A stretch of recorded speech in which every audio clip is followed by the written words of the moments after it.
La importancia de la probabilidad y de la estadística radica en que mediante este recurso matemático es posible ajustar de manera más exacta los imponderables debidos al azar, tanto como en la ciencia y la vida cotidiana. Buenos días, a continuación mis compañeros y yo daremos una breve explicación acerca de la probabilidad y de la estadística. También veremos algunas teorías que nos ayudan tanto dentro y fuera del aula. Hola, mi nombre es Dafne Alejandra. Yo estoy realizando mis prácticas en la Escuela Primaria Miguel Castillo Cruz con los alumnos de primer año. Y una de las actividades para favorecer la probabilidad es la siguiente. Organizaré a los alumnos en equipos. Cada equipo tendrá su canasta y su bolsita de pelotas. La actividad consiste en lanzar la pelota hacia la canasta con 2 oportunidades de tiro. Se realizarán 3 rondas distintas, ya que cada una tendrá una distancia diferente. A lo que queremos llegar es que los alumnos se den cuenta que entre más cerca estén de la canasta, existe más la probabilidad de que la pelota caiga dentro de la canasta. Al finalizar, pues dialogaremos sobre eso, sobre las distancias, qué fue más fácil para ellos o más difícil, y la cantidad de pelotas que lograron encestar dentro de la canasta, y también los colores, cuántos colores distintos hay dentro de su canasta.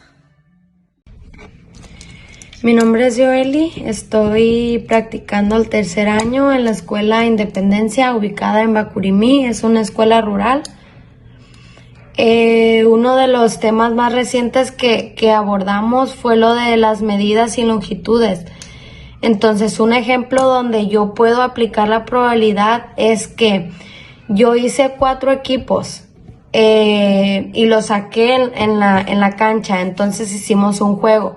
El juego constaba en que cada equipo tenía que hacer una línea. La línea más larga iba a ser la ganadora.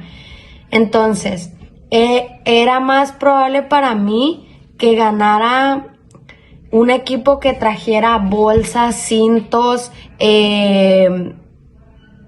suéter, porque incluso era para que usaran su imaginación. Y al final tuvimos una línea más larga porque los niños se quitaron los suéter. Entonces, como ya habíamos salido del salón, muchas niñas dijeron, ay maestra, ¿puedo ir por mi bolsa? No, les dije, porque ya les están copiando la idea a otros grupos. Entonces ahí entra esta cuestión de la probabilidad. Hola, mi nombre es Javier Antonio. Estoy cursando el tercer grado, 5º semestre de la licenciatura en educación primaria. Y en mis últimas prácticas profesionales, valga la redundancia, practiqué en el grupo de segundo grado, en el cual, si hablamos de probabilidad estadística, los contenidos son de una dificultad bastante baja, muy básica, porque en esta etapa los alumnos apenas empiezan a saber qué es la multiplicación, y los ejemplos que se utilizan para multiplicar son muy básicos. Pero bueno, ¿esto significa que no podemos usar la estadística? Por supuesto que no. Una de las actividades que ideé en mi planeación para el contenido de usar los métodos de medición o unidades de medida no convencionales, era que los alumnos utilizarían unidades de medida no convencionales para medir cualquier objeto. Pero una de las actividades implementadas fue jugar al stop. Stop, juego muy clásico que sabemos que a cierto grupo de alumnos se pone alrededor de un círculo con los pies juntos, se designa un nombre de una fruta para cada uno de ellos y el elegido, por así decirlo, queda en el centro del círculo mientras los demás corren para cuando el elegido diga stop, los demás se detienen. Y aquí es donde entra la probabilidad estadística o, por así decirlo, cuando el alumno utiliza las matemáticas para calcular qué va a pasar, predecir el futuro, prediction of the numbers. ¿Y qué pasa? El alumno observa cuál alumno está más cercano a él, lo elige, y mediante un cálculo mental intenta adivinar o concretar una decisión para poder llegar a ese alumno, diciendo el número de pasos que va a utilizar para llegar a él.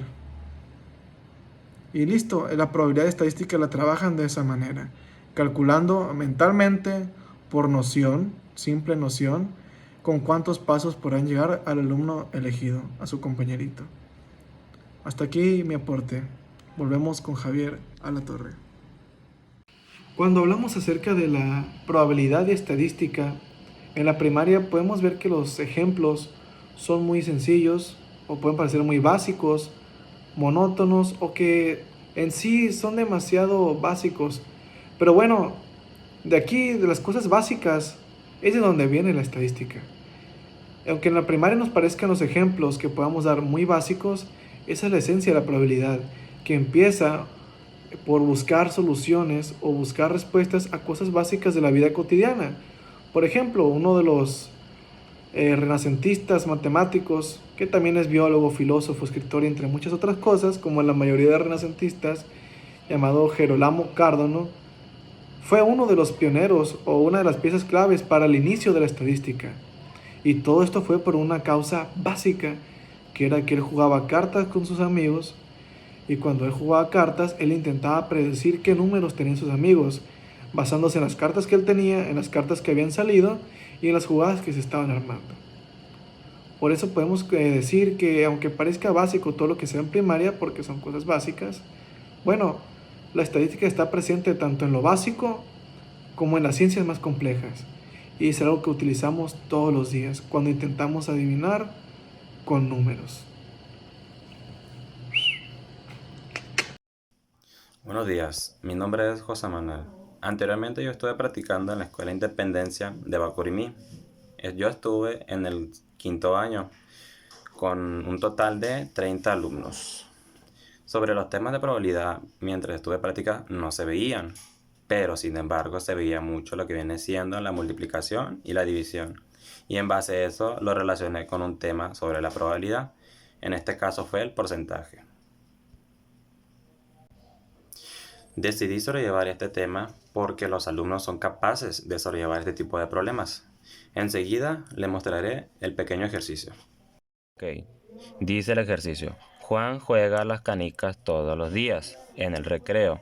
Si Juan tiene 50 canicas, 20 de esas son rojas, 20 más son amarillas y 10 son de color azul. Entonces dice la pregunta, ¿qué porcentaje tendrá cada color de canica al sacar de la bolsa? Para comenzar, vamos a recopilar los datos. 50 canicas dice que es el total de canicas. Por lo tanto, 50 es el 100% de canicas. Y vamos a tomar solamente un dato. Por ejemplo, vamos a tomar 20 que son rojas. Entonces lo vamos a colocar aquí abajo 20 canicas. Pero no sabemos cuánto es el porcentaje de 20 canicas. Por lo tanto, se hace de esta manera. A 20 lo que vamos a hacer, lo vamos a multiplicar por el porcentaje, que es 100. Lo vamos a multiplicar 20 por 100, 0 por 0, 0, 0 por 0, 0 y 0 por 1, 0. 2 por 0, 0, 2 por 0, 0 y 2 por 1, 2. Y el resultado son 2000, ok.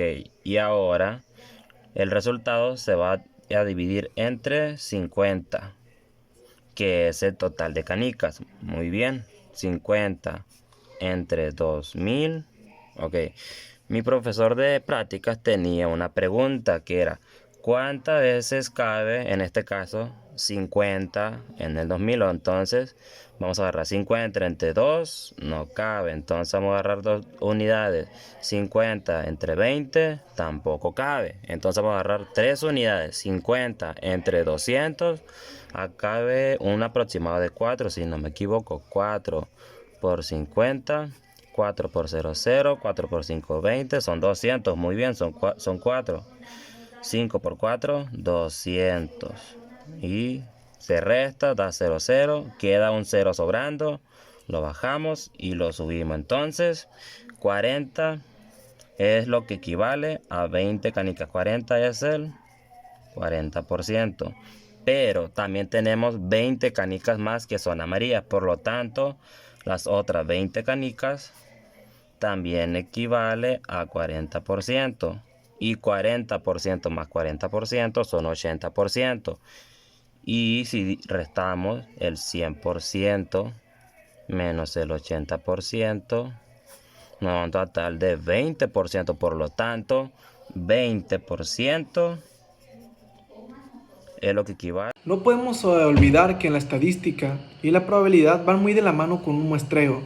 Y hay que entender que entre más grande sea el muestreo, más eficientes y reales son los resultados. Por ejemplo, hablemos de fútbol. Tal vez conocemos algún delantero famoso, no sé, Robert Lewandowski. Los porteros antes de los partidos analizan hacia dónde tiende a tirar Lewandowski, cuál es su porcentaje de disparo y cuál es su porcentaje de efectividad. ¿Y de qué depende el porcentaje de efectividad? Bueno, si yo tiro 10 penaltis en un día, en un entrenamiento, y hago un registro acerca de los 10 penaltis, podré tener un porcentaje de efectividad, hacia dónde tiendo a tirar, con qué potencia y cuántos penaltis meto. Pero entre más grande sea el muestreo, más eficiente es el resultado. Si yo tirara 100 penales en un entrenamiento y hago un registro, va a ser más real, porque entre mayor sea el muestreo, el resultado es más claro, más concreto y más real, más eficiente. Ahora, entonces, ¿de qué va a depender mi resultado? Bueno, la fórmula, por así decirlo, sería que mi porcentaje de efectividad es equivalente al número de tiros a portería sobre los tiros acertados. Así de simple. Y recordemos que la estadística está en todos lados. Me dolió.